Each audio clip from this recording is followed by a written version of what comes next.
Hi friends, ನಮಸ್ಕಾರ. ನಾನು ನಿಮ್ಮ ರಮೇಶ್. ಕರ್ನಾಟಕ ತೆಲಂಗಾಣ ಬಾರ್ಡರ್ ಲೈಫ್ ಸ್ಟೈಲ್ಗೆ ನಿಮಗೆ ಸ್ವಾಗತ. ಇವತ್ತಿನ ಒಂದು ವಿಡಿಯೋ ಬಂದು ನಮ್ಮ ಹೊಲದಲ್ಲಿ ನೇಗಿಲು ಹೊಡಿತಿದ್ದೀವಿ. ಇದಾಂತರ ನೇಗಿಲು ಆದ ನಂತರ ಹಾಗೆ ತಿರ್ರಿ ಹೊಡೆದು ಬಿತ್ತಣಿಕೆ ನಾವು ಮಾಡಬೇಕಂತೇಳಿ ಮಾಡ್ತಿದ್ದೀವಿ. 2 ವರ್ಷ ಆಯ್ತು ಫ್ರೆಂಡ್ಸ್. ಇದು ಭೂಮಿ ಬೀಳೆ ಇತ್ತು.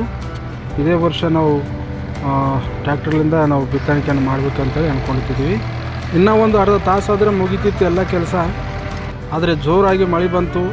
ಮಳೆ ಬಂದರೂ ಕೂಡ ನಮ್ಮ ಡ್ರೈವರ್ ಸಾಹೇಬರು ನಿಂದ್ರಿಸಿಲ್ಲ ಕೆಲಸ. ಆಯ್ತು ಬಿಡು, ಒಂದು 10 ನಿಮಿಷದಾಗ ಮುಗಿಸ್ಬಿಡ್ತೀನಿ ಅಂತೇಳಿ ಮಳೆ ಬಂದರೂ ಕೂಡ ನಿಂದ್ರಿಸಲ್ದಂಗೆ ಎಲ್ಲ ಕೆಲಸವನ್ನು ಪೂರ್ತಿಯಾಗಿ ಮಾಡಿಕೊಂಡ್ರು. ಈಗ ಇವತ್ತು ಸಾಯಂಕಾಲ ಆಗಿದೆ. ನಾಳೆ ಮುಂಜಾನೆ ನಾವು ಬಿತ್ತಣಿಕೆಯನ್ನು ಮಾಡ್ತೀವಿ.